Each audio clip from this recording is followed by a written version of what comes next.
नमस्कार दोस्तों, आज फिर हम सुनेंगे महादेव की महिमा की चमत्कारी कहानी अर्जुन की कहानी भाग 2। आशा करती हूँ भाग 1 आपको पसंद आया होगा। अध्याय 2 अनाया। एक रहस्यमय आगाज। बनारस की सुबह वैसे तो गंगा आरती और मंदिरों की घंटियों की गूंज से भरी रहती थी, लेकिन आज हवाओं में कुछ अलग था। घाट की सीढ़ियों पर बैठा अर्जुन अपने विचारों में खोया हुआ था। गंगा की ठंडी हवा उसके चेहरे को छू रही थी और उसका मन किसी अज्ञात एहसास से भरा हुआ था।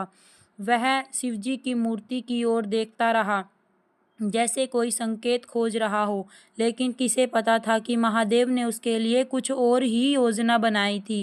गंगा की लहरें मंद गति से बह रही थी। सूर्य की हल्की किरणें पानी पर पड़ते ही सोने की तरह चमक रही थी। अर्जुन ने अपनी आंखें बंद कर ली और महादेव का ध्यान करने लगा, लेकिन तभी संभल कर, यह बनारस है, यहाँ किसी का भी संतुलन बिगड़ सकता है। एक तेज आत्मविश्वास से भरी आवाज ने उसकी तंद्रा तोड़ दी। अर्जुन ने तुरंत आंखें खोली और सामने जो देखा उसने एक पल के लिए समय रोक दिया।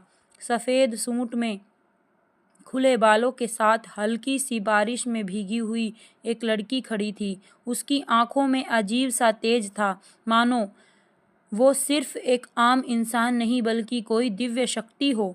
अर्जुन को पहले तो कुछ समझ नहीं आया, लेकिन फिर उसने देखा कि लड़की का संतुलन बिगड़ रहा था। वह घाट की सीढ़ियों से नीचे गिरने ही वाली थी कि अर्जुन ने झट से आगे बढ़कर उसका हाथ थाम लिया। देखा, किसका संतुलन बिगड़ सकता था? अर्जुन ने हल्की मुस्कान के साथ कहा। लड़की ने उसकी ओर देखा। उसकी आंखों में कोई डर नहीं था, बल्कि एक अजीब सा आत्मविश्वास झलक रहा था। मुझे संभालने की जरूरत नहीं थी, मैं खुद को बचा लेती, लेकिन तुमने अच्छा किया, कम से कम तुम्हें लगा कि तुमने किसी की मदद की, लड़की ने हल्के से हंसते हुए कहा। अर्जुन को उसकी यह बात थोड़ी अजीब लगी, लेकिन उसे महसूस हुआ कि यह मुलाकात आम नहीं थी। वैसे तुम बनारस में नई हो क्या? अर्जुन ने पूछा। लड़की ने सिर हिलाया।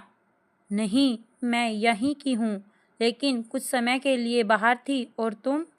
बनारस और मैं अलग हो ही नहीं सकते, यह शहर मेरी आत्मा में बसता है, अर्जुन ने गर्व से कहा। लड़की ने हल्की मुस्कान दी और कहा, बनारस के लोग भी बड़े दिलचस्प होते हैं। खैर, अब मैं चलती हूँ। अर्जुन को न जाने क्यों ऐसा लगा कि वह इसे इतनी जल्दी जाने नहीं देना चाहता। नाम तो बताती जाओ। लड़की मुड़ी। उसकी आंखों में एक चमक थी। अनाया।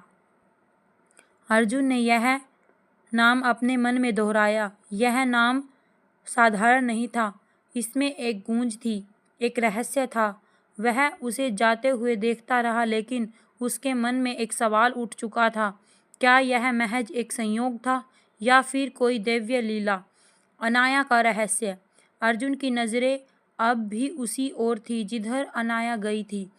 उसके कदम अनायास ही उस ओर बढ़ गए, लेकिन जैसे ही वह गली के मोड़ तक पहुंचा, अनाया कहीं नहीं दिखी। अजीब लड़की थी, इतनी जल्दी गायब कैसे हो गई? अर्जुन ने खुद से कहा। तभी एक बूढ़ी महिला जो घाट पर फूल बेच रही थी, अर्जुन के करीब आई।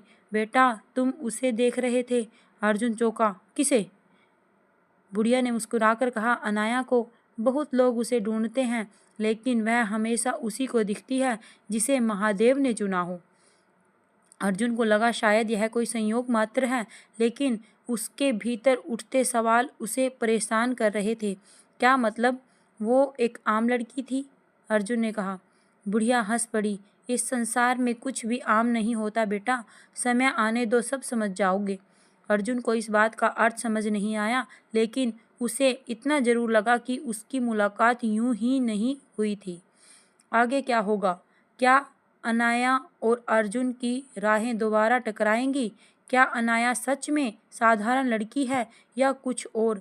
जानने के लिए जुड़े रहिए हमारे चैनल शिवा ठाकुर व्लॉग से। आपको यह वीडियो अच्छी लगी हो तो वीडियो को लाइक करें, चैनल को सब्सक्राइब करें। धन्यवाद। हर हर महादेव।